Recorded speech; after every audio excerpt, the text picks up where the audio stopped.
하나님 말씀 함께 봉독하도록 하겠습니다. 오늘 우리에게 주시는 말씀은 누가복음 18장 1절에서 8절까지의 말씀입니다. 누가복음 18장 1절에서 8절 말씀, 신약성경 125쪽 6쪽에 있습니다. 저하고 한 절씩 함께 교독해서 읽고 8절은 같이 읽겠습니다. 예수께서 그들에게 항상 기도하고 낙심하지 말아야 할 것을 비유로 말씀하여 이르시되 어떤 도시에 두려워하지 않고 사람을 무시하는 한 재판장이 있는데 그 도시에 한 과부가 있어 자주 그에게 가서 내 원수에 대한 나의 원한을 풀어주소서 하되 그의 속으로 생각하되 내가 하나님을 두려워하지 않고 사람을 무시하다. 이 과부가 나를 번거롭게 하니 내가 그 원한을 풀어주리라. 그렇지 않으면 늘 와서 나를 괴롭게 하리라 하였느니라. 그래서 또 하물며 하나님께서 그 밤낮 부르짖는 택하신 자들의 원한을 풀어주지 아니하시겠느냐. 그들에게 오래 참으시겠느냐. 내가 너희에게 이르노니 속히 그 원한을 풀어주시리라. 그러나 인자가 올 때 세상에서 믿음을 보겠느냐 하시니라. 아멘.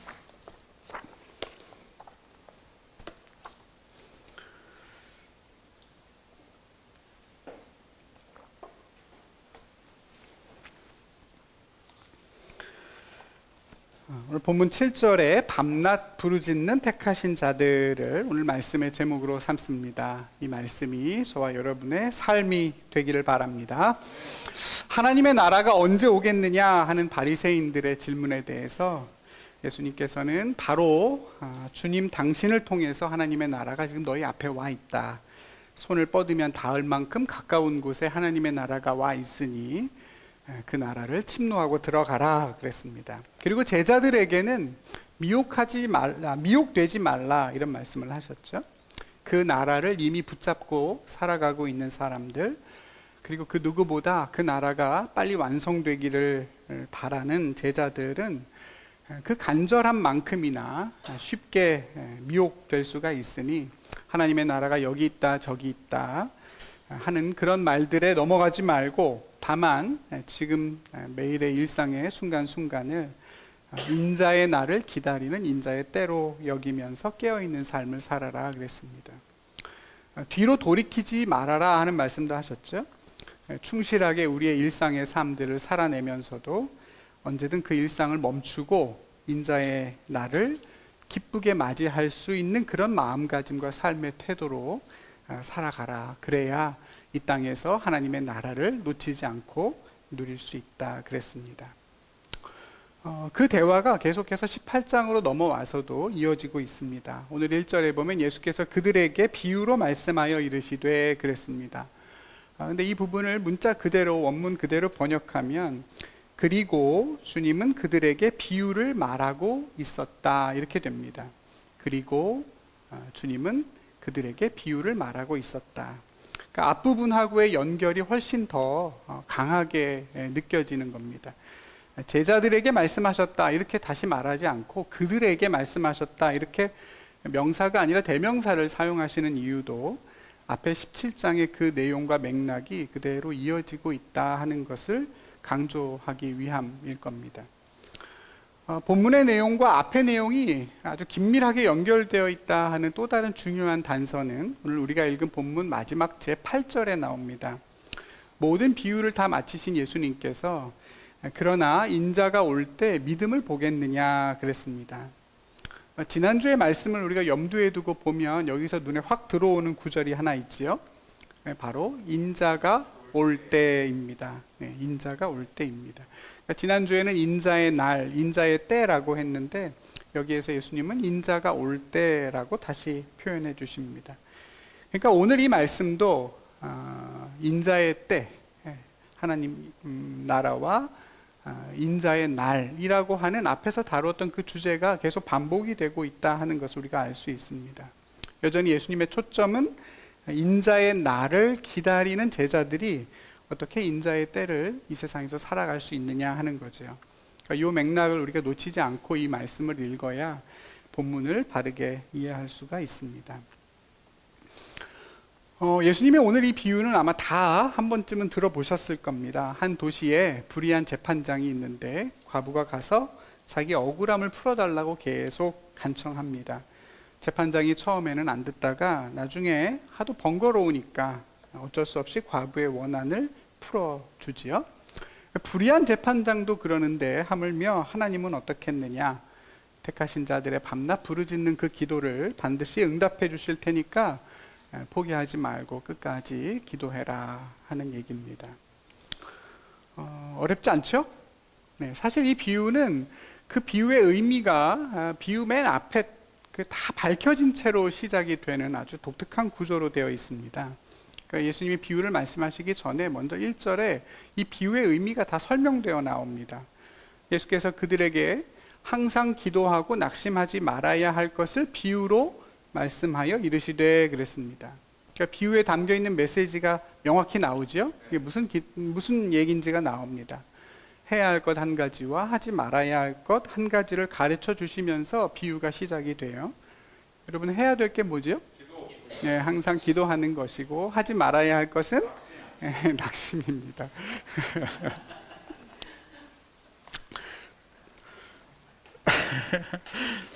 대답하는 걸로 하면 제 1등으로 천국에 들어가실 수 있을 것 같아요. 사랑하는 우리 성도 여러분, 저와 여러분이 하나님을 믿는 성도로 예수님을 따르는 제자로 살아가면서 우리가 꼭 해야 될 건 기도이고 하지 말아야 할 건 낙심입니다. 이게 반대로 되면 안 되겠죠, 여러분? 그렇죠? 네. 요즘 우리가 묵상하고 있는 그 큐티 본문이 열왕기상인데요. 솔로몬이 성전을 건축하고 그 뒤에 하나님께 기도하고 예배하는 내용으로 나옵니다. 오늘 아침까지도 이제 그런 본문이었는데요. 성전을 완성하고 나서 7년 만에 성전을 완공한 다음에 솔로몬이 제일 먼저 뭘 하냐면 하나님께 기도를 합니다. 그리고 그 기도의 내용도 사실은 기도입니다. 이게 무슨 뜻이냐면 솔로몬의 기도의 내용을 보면 그런 거예요. 하나님, 이스라엘 백성들이 이 성전을 향하여 기도하면 꼭 들어주십시오. 성전에 와서 기도할 형편이 못 돼요.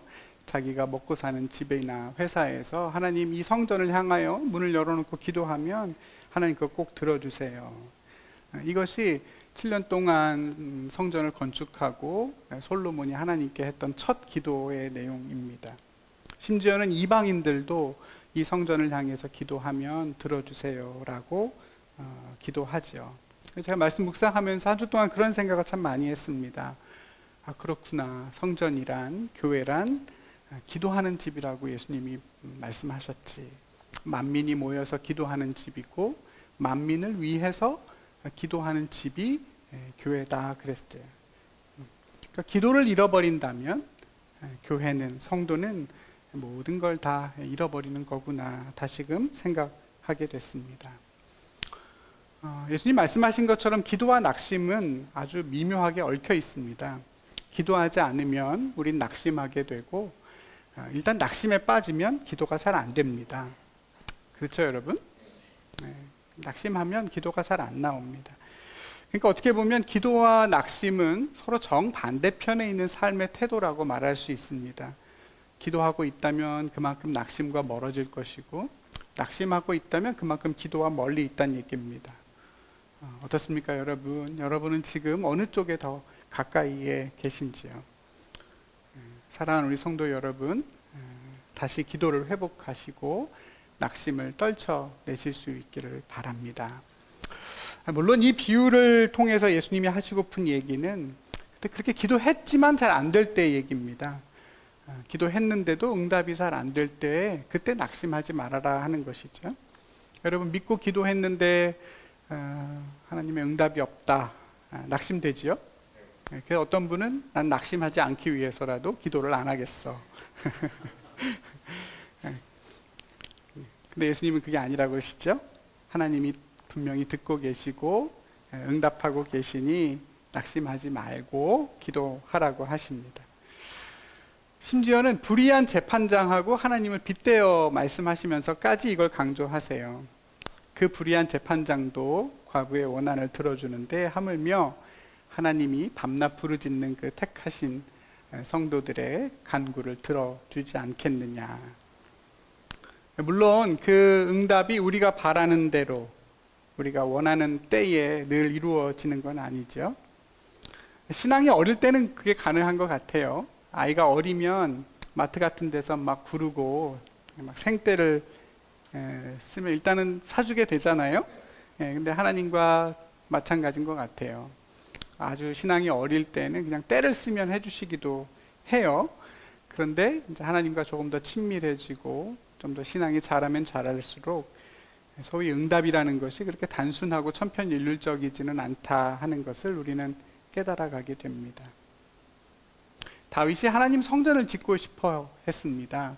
예배를 사랑했던 다윗이기에 나는 꼭 성전을 짓고 싶다 원했어요. 근데 하나님이 안 된다고 그랬죠. 다윗의 기도를 하나님이 외면하셨거나 무시하셨느냐, 꼭 그런 건 아닐 겁니다. 다윗 본인이 지을 수는 없지만 그 아들 솔로몬이 성전을 완공할 거라고 하셨어요. 여러분, 이거는 응답을 하신 건가요? 안 하신 건가요? 하신 건가요? 만약에 규복 집사님이 바라는 그 일을 규복 집사님 자녀에게 해주겠다 그러면 괜찮으신지 모르겠습니다. 이게 애매하죠. 내가 정말로 바라는데, 나는 이 일을 내 세대에, 내 살아있을 때 꼭 경험하고 싶은데 내가 너 자식에게 해줄게, 쉽게 그걸 응답이다 이렇게 말하기도 어려울 것 같습니다. 다윗은 어떻게 생각했을까요? 하나님이 내 기도에 응답하지 않으셨다, 낙심했을 것 같지는 않습니다. 아들인 솔로몬을 위해서 계속 기도하며 낙심하지 않았을 것 같아요. 어떻게 생각하면 오히려 다윗은 그 거절의 응답에 담겨있는 하나님의 약속을 보면서 기뻐했을지도 모르겠습니다. 너는 안 되는데 네 아들 솔로몬이 성전을 지을 거야. 여러분, 여기에는 하나님의 많은 약속들이 담겨 있지 않습니까? 그렇죠? 너에게 많은 아들이 있는데 네가 왕으로 삼고 싶어 하는 그 솔로몬이 결국 왕이 된다는 겁니다. 장남도 아닌 솔로몬이 많은 반대와 또 투쟁에도 불구하고, 권력 다툼에도 불구하고 결국 평안히 왕이 된다는 약속이 들어 있습니다. 성전을 지을 만큼 솔로몬이 하나님을 사랑하고 그 아버지 다윗의 신앙과 뜻을 존중해 줄 거라는 약속도 담겨 있습니다. 아버지가 원한다고 아들이 다 하나요? 아니지 않겠습니까? 그러나 솔로몬이 아버지의 그 바램을 존중하고 본인도 그렇게 하나님을 사랑하기로 마음 먹을 거라는 약속이 있습니다. 오랜 세월 걸립니다. 성전을 7년이나 건축했는데 그 많은 건축하는 동안의 시간들을 하나님이 평안하게 그 나라를 지켜주시겠다는 약속도 있지 않습니까? 성전 7년 짓고 완공은 13년 지었습니다. 20년의 건축이라는 게 얼마나 어렵습니까? 근데 그 모든 것들을 다 감당할 때까지 그 나라가 평안했습니다. 다윗은 아마 그 거절의 응답 속에 담겨 있는 하나님의 약속들을 바라보고 기뻐했을지도 모릅니다. 다윗만 그런 게 아닐 겁니다, 여러분. 분명 저와 여러분이 하는 기도에도 하나님은 그렇게 응답하고 계십니다. 설령 그 기도가 응답이 지체된다 하더라도, 또 정말 극단적으로는 내 세대에는 이루어지지 않는다고 하더라도 거기에는 하나님의 선한 약속들이 담겨 있음을 우리는 꼭 보게 될 겁니다. 물론 이것도 기도해야 누릴 수 있는 하나님의 은혜겠죠? 여러분, 꼭 그 은혜를 누리며 사는 저와 여러분이 되기를 바랍니다. 말씀드린 것처럼 오늘의 주제는 항상 기도하고 낙심하지 않는 것입니다. 이건 성경이 직접 밝혀주고 있기 때문에 재론의 여지가 없습니다. 그렇게 보면 오늘의 이 비유는 아주 단순하지요. 복잡할 게 하나도 없습니다. 아주 쉬운 비유입니다. 그런데 한 가지 짚고 넘어가야 될, 걸리는 게 하나 있습니다. 그게 뭐냐면, 왜 이 비유에 굳이 과부가 나오느냐 하는 것입니다. 그리고 왜 재판장이냐 하는 거죠. 끈질기게 열심히 기도하면 하나님이 다 들어주신다, 그건 알겠는데 등장하는 인물이 좀 이상합니다. 왜 불의한 재판장이고 왜 과부여야 됩니까? 기도는 과부만 하는 게 아니지 않습니까? 재판장에게 억울함을 호소하는 사람이 과부만 있는 것도 아닙니다. 그렇죠? 근데 왜 주님은 굳이 과부가 재판장에게 억울함을 풀어달라고 간청했다고 하면서 항상 기도하고 낙심하지 말아라 이렇게 말씀을 하시는 걸까요? 다 아시는 것처럼 과부는 당시 사회에서 가장 무력한 존재를 상징하는 대표적인 부류입니다. 고아와 과부, 과부와 고아 이렇게 표현되어 있는 것처럼 과부는 고아랑 별다를 게 없을 만큼 아무것도 도와줄 사람이 없는 존재를 가리킵니다. 가장 낮고 비참한 삶이고 그 사회의 가장 밑바닥의 삶을 가리킵니다. 그런 과부가 재판장을 직접 찾아가서 만난다는 것도 사실은 이례적입니다. 당시 고대의 법정은 남자들만의 공간이죠. 그 여성이 직접 혼자 찾아가서 재판관을 만나는 일은 극히 드물었기 때문입니다. 여자가 법정에 갈 일이 있으면 언제나 그 가정에 남자가 따라가죠. 아버지나 남편이나 아들이 함께 가서 그 이야기, 그 고소를 대신 올렸습니다. 근데 오늘 이 여인은 혼자 재판장을 찾아가죠. 대신 소송을 제기해 줄 만한 어떤 가족, 친족도 없는 완전한 고립무원의 상태라는 뜻입니다. 세상에 나를 도와줄 사람이 단 한 명도 없는 상황 속에서 이 과부는 홀로 재판장을 찾아가서 자기 억울함을 풀어주기를 호소했습니다. 어떻습니까, 여러분? 만약 이것이 우리가 기도하고 낙심하지 말아야 할 것에 대한 비유라고 한다면 이 비유가 저와 여러분의 비유라고 생각이 되시는지요? 오늘 제자들에게 하신 이 비유의 말씀이 여러분에게도 적용되는 말씀이고 또 그러기를 혹시 바라십니까? 아마 그러진 않을 겁니다. 그렇지요? 본문의 과부처럼 되고 싶은 사람이 누가 있겠습니까? 당시 제자들도 마찬가지였겠죠? 저도 그렇습니다. 그래서 사실 오늘 이 본문은 그렇게 단순하지가 않습니다. 그냥 포기하지 않고 끈질기게 기도하면 하나님이 다 들어주신다? 그렇게 이해할 수가 없는 겁니다. 적어도 우리의 삶이, 저와 여러분이 살아가는 이 실존이 과부와는 크게 다르기 때문입니다. 오늘 본문의 이 전체적인 맥락은 아까 말씀드린 것처럼 주님이 다시 오실 날, 인자의 날, 인자의 때였습니다. 그러니까 예수님이 여기에서 과부의 비유를 말씀하시는 것은 그 과부의 모습이 인자의 날을 기다리고 살아가는 제자들의 삶을 대변해 준다는 뜻입니다.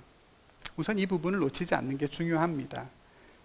지금 예수님께서는 재림의 때에 대해서 말씀하고 계시고 그 날을 기다리면서 살아가는 제자들의 삶이 마치 과부와 같이 우리 스스로 원한을 풀 수도 없고 도와줄 사람도 없는 그렇게 외롭고 억울한 삶이라고 말씀하는 겁니다. 어떻습니까, 여러분? 혹시 그런 순간을 경험해 보신 적이 있으신지요? 정말 하나님 외에는 아무도 없는 고립무원의 상태에서 억울한 일을 당했던 그런 경험 말입니다. 사실 우리는 이런 과부의 실존을 받아들이고픈 마음이 전혀 없습니다. 그렇죠? 우린 그걸 피하기 위해서 노력하고 있고 과부의 위치에 떨어지지 않기 위해서 우리는 예수를 믿는 것인지도 모릅니다. 우린 최대한 많은 도움의 손길들을 옆에 두고 싶어 합니다. 그런 가능성들을 확보하기 위해 우리는 노력하고 있고 어떤 일이 있어도 과부의 처지에 떨어지지 않기 위해서 오늘도 우리는 최선을 다해 우리의 일상을 살아가고 있습니다. 그러니까 여러분, 엄밀히 말하면 오늘 이 본문은 우리와는 별 관계가 없는 얘기가 될 수 있습니다. 우리가 정말로 인자의 날을 기다리는 삶이 아니고 또 우리 성도들에게 다가온다고 주님 말씀하시는 이 과부의 실존을 진지하게 받아들이지도 않는다면 말입니다. 예수님께서 오늘 이 비유를 말씀하시면서 끝에 그러지요. 인자가 올 때 세상에서 믿음을 보겠느냐 그랬습니다. 인자가 올 때 세상에서 믿음을 보겠느냐. 우리말로는 그냥 믿음인데요. 원문을 읽어보면 이 앞에 믿음 앞에 정관사가 붙어 있습니다. 그러니까 그 믿음을 보겠느냐 이렇게 되어 있습니다. 그러니까 예수님께서 말씀하는 믿음은 그냥 예수님을 믿는 믿음이 또 기도하면 응답받을 거라는 그런 믿음이 아니란 뜻입니다. 이것은 억울한 과부의 믿음이고 그것을 하나님께서 신원해 주시겠다는 사실을 신뢰하는, 그래서 끊임없이 기도하면서 인자의 날을 기다리고 살아가는 성도들의 믿음입니다. 내가 예수님을 따르기 위해서 그 과부의 실존도 마다하지 않고 주님의 다시 오심과 신원하심을 기다리면서 살아가겠다 고백하는 그 믿음을 예수님은 그날에 볼 수 있겠느냐 하시는 겁니다. 인자의 날이 올 때 그 믿음을 주님이 찾기 어려운 이유가 있다면 그것은 단지 우리의 믿음이 연약해서가 아닐 겁니다. 그보다 먼저, 그보다 더 본질적으로는 우린 결코 과부가 아니고 또 과부가 되고 싶지도 않고 과부의 그 믿음을 추구하며 살고 있지도 않기 때문입니다. 저도 마찬가지입니다. 굳이 내가 하나님 앞에 기도해서 하나님이 내 원한을 풀어주셔야 할 만큼 그렇게 구차한 삶을 살고 싶지가 않습니다.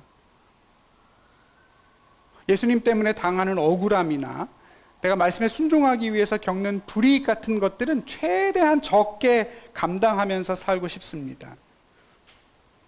마치 이 세상이 전부인 것처럼 이 땅에서의 모든 고난이나 손해들은 그냥 세상 사람들이 바라보는 관점처럼 그냥 재수가 없거나 내가 잘못했거나 운이 나빴거나 이렇게 바라보면서 살아가기 바쁩니다. 과부가 아니라 오히려 불의한 재판장의 모습으로 살아갈 때가 훨씬 더 많습니다. 하나님을 두려워하지 않고 사람들을 존중하지 않으면서 강자에게는 강하고 약한 자에게는 한없이 강자에겐 약하고 약자에겐 한없이 강한 그런 모습으로 살아갑니다. 오직 하나님만이 내 원한을 풀어주실 거다. 그렇게 믿고 살아갈 하등의 이유가 없는 삶인 겁니다. 항상 기도하고 낙심하지 말아야 된다라고 할 때 기도는 어떤 기도입니까, 여러분? 원한을 풀어달라는 기도입니다. 하나님이 공의로 심판해 주시기를 바라는 기도예요. 어디 아파트 당첨이 되게 해달라는 기도이거나 좋은 데 취직하게 해달라는 기도이거나 내가 더 많이 벌고 더 안정되게 살고 더 건강해지게 해달라는 기도가 근본적으로 아닙니다. 원수에 대한 원한이라고 하지 않습니까? 여러분, 원수가 있고 원한이 있는 겁니다. 내가 힘이 없기 때문에 그 원한을 스스로 풀 수가 없어요. 그래서 하늘밖에는 쳐다볼 수가 없으니 그때 하나님께 기도하는 그 기도를 말하는 거예요. 주님은 그 속에서도 낙심하지 말고 기도하라는 뜻입니다. 불의한 재판관도 들어주는 그것을 하물며 공의로운 하나님이 그 기도를 들어주지 않겠느냐.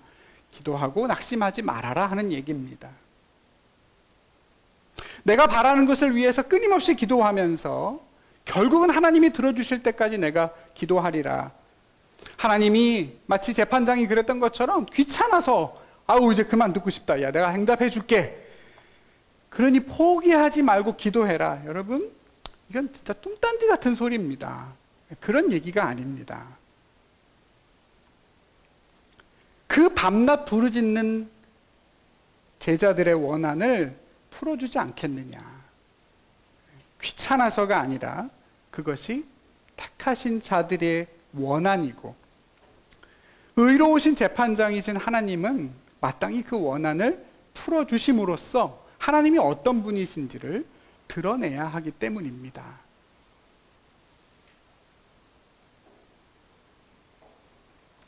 여러분 혹시 기억나시는지 모르겠어요. 예전에 그 11장을 우리가 말씀을 읽으면서 예수님이 주기도문에 관해서 기도를 가르쳐 주십니다.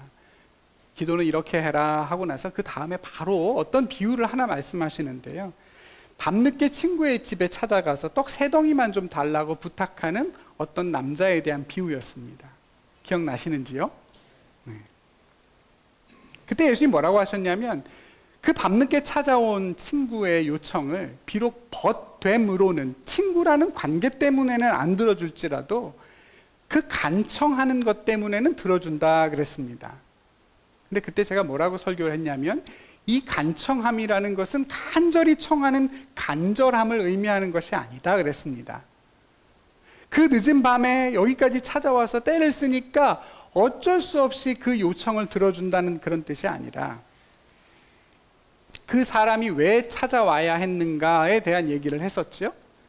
그 사람이 왜 밤늦게 친구 집에 들어가서 자고 있는 친구를 깨워서 떡 3덩이를 빌려달라고 했었습니까? 기억나세요? 자기 집에 찾아온 배고픈 친구를 위해서 그랬죠. 여행을 다니다가 기진맥진해서 밥을 하나도 못 먹고 그 밤늦게 자기 집에 찾아온 친구가 있었던 거죠. 근데 그 친구에게 줄 떡이 하나도 없었어요. 그래서 자기가 아는 또 다른 친구에게 가서 무례를 무릅쓰고 떡을 달라고 요청했던 겁니다. 예수님이 뭐라고 그러시죠? 벗됨으로 인하여서는 주지 않을지라도 간청함으로 인하여 그의 얼굴에 체면을 위해서라도 빌려줄 수밖에 없다 그랬습니다.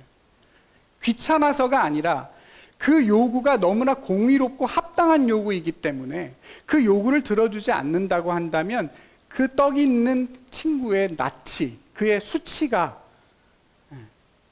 드러날 게 뻔하기 때문에 어쩔 수 없이 자기의 체면을 위해서라도 들어줄 수밖에 없다. 하나님께 기도하는 것도 똑같다. 하나님과의 관계 때문에는 안 들어줄지언정 하나님과 관계가 틀어져서 혹은 하나님과 그만큼 가깝지 않아서 그런 요청을 들어주지는 않을지라도 그럼에도 불구하고 하나님은 하나님의 체면 때문에라도 공의로운 하나님이시고 사랑의 하나님이시기에 그렇게 이타적이고 다른 사람을 먹이기 위한 그러한 간구는 외면하실 수가 없다. 만약 그것 들어주지 아니하신다면 도대체 하나님이 어디 계시냐? 사랑이고 공의의 하나님이라고 그랬는데 도대체 하나님은 어디서 주무시고 계시냐? 어떤 하나님이 이렇게 침묵하실 수 있느냐? 당장 이렇게 하나님의 이름이 거룩히 여김을 받지 못하게 되기 때문에라도 하나님이 응답하실 수밖에 없는 그런 기도에 대해서 예수님이 설명을 해주셨습니다. 오늘 비유도 마찬가지입니다. 왜 불의한 재판장이 가난한 과부의 요청을 들어줘야 하느냐? 재판장은 뭐가 그리 귀찮고 뭐가 그리 괴로워서 안 들어주느냐? 오늘 보면 5절에 보면 괴롭게 한다라는 말이 나오는데요. 새한글 성경, 새로 나온 그 성서공회 성경을 보니까 전혀 다른 번역이 나오는 거예요. 제가 너무 이상해서 사전을 찾아봤습니다. 새한글 성경은 뭐라고 번역을 했냐면요. 이 남편 여인 여자가 나를 성가시게 하니까 그 권리를 찾아줘야겠다. 끝내 와서 내 얼굴을 후려치는 일은 없게 해야지 그랬습니다. 갑자기 이상한 말이 나오죠. 얼굴을 후려치다 이런 말이 나옵니다. 괴롭게 하다라는 말을 여기선 그렇게 번역을 했는데요. 사전을 제가 찾아보니 그 휘포피아조라는 단어는 이런 뜻입니다. 사람의 얼굴을 때려서 시퍼렇게 멍들게 하다. 어떤 사람의 명성을 깎아내리다. 녹초가 되게 하다. 이런 뜻입니다. 여러분, 계속해서 그 불의한 재판장을 찾아오는 이 과부의 발걸음이 어떻게 이 재판장의 얼굴을 후려칠 수 있겠습니까? 과부의 요청이 어떻게 재판장의 얼굴에 멍을 만들죠? 가서 때린다는 뜻이 아니죠? 귀찮게 하면 멍이 들겠습니까? 그런 뜻이 아닙니다. 물론 다크서클은 좀 내려오겠지만. 과부와 고아의 마지막 보루가 재판장이기 때문에 재판장 스스로가 결국 그 과부의 끈질긴 요청을 받아들일 수밖에 없다는 겁니다. 만약 그렇지 않으면 그 재판장이 당하게 될 수치와 나쁜 평판을 가리키는 말입니다. 이번에 그 김명수 대법원장이 퇴임하면서 그런 얘기를 했어요. 제가 그 얘기를 보다가 마치 성경을 보는 것 같은 생각이 들었는데, 퇴임사에 이런 얘기를 합니다.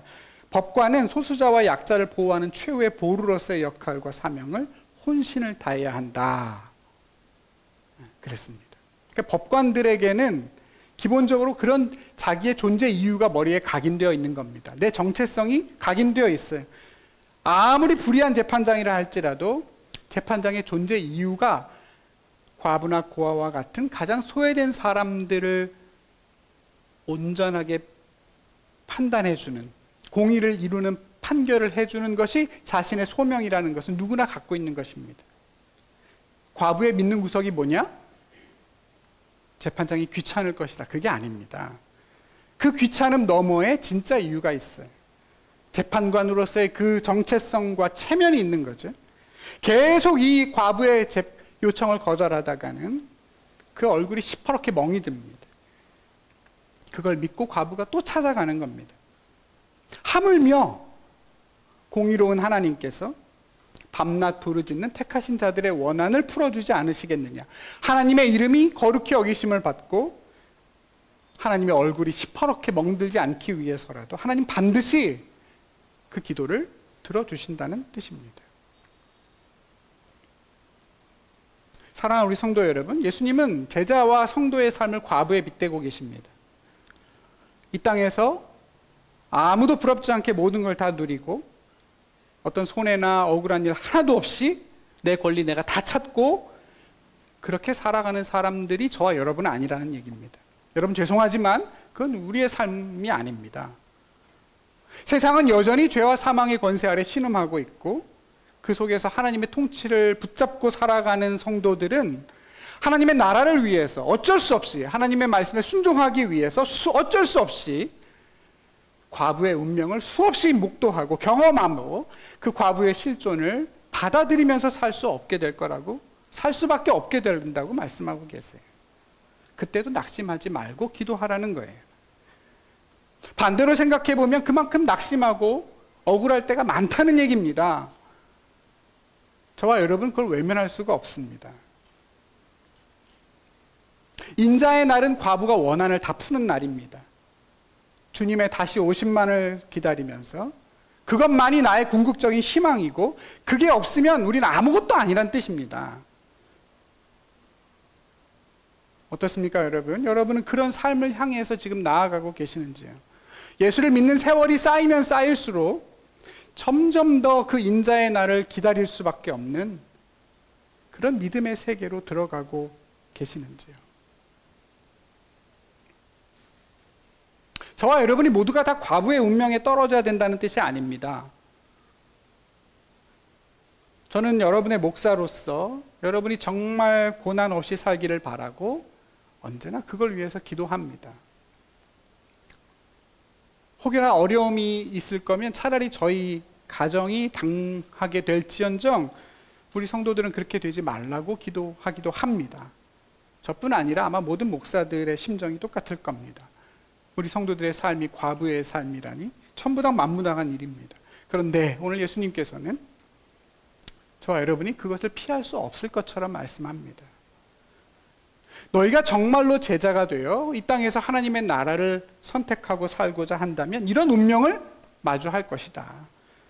모든 게 다 술술 풀리는 형통한 삶이 아니라 원하는 대로 다 이루어지고 기도하는 대로 다 되는 그런 세상이 아니라 마치 고립무원의 과부와 같이 그가 홀로 재판장을 찾아가야 하는 것처럼 인자가 많은 고난을 당해야 되는 것처럼 엘리 엘리 라마 사박다니 하나님 나의 하나님 어찌하여 나를 버리셨나이까 탄식할 수밖에 없는 그 순간에까지도 저와 여러분은 걸어가게 될 거라고.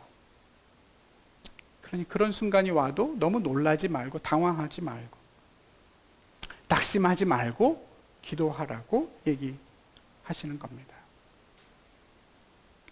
모르겠습니다. 저와 여러분이 용케 그 운명을 피할 수 있다면, 저와 여러분이 살아가는 동안 운이 좋아서 그러한 고난이나 어려움들을 다 피하고 살 수 있다면, 설사 그렇다고 해도 여러분, 저와 여러분은 언젠가 한 번은 꼭 이 과부의 실존을 마주하게 될 겁니다. 그렇지 않습니까? 누구도 나를 도와줄 수 없이 홀로 하나님 앞에 서야 하는 그때가 우리에게 찾아옵니다. 죽음의 순간에 또 주님이 다시 오시는 그때 그러겠죠? 우린 다 과부처럼 그렇게 주님 앞에 홀로 설 겁니다.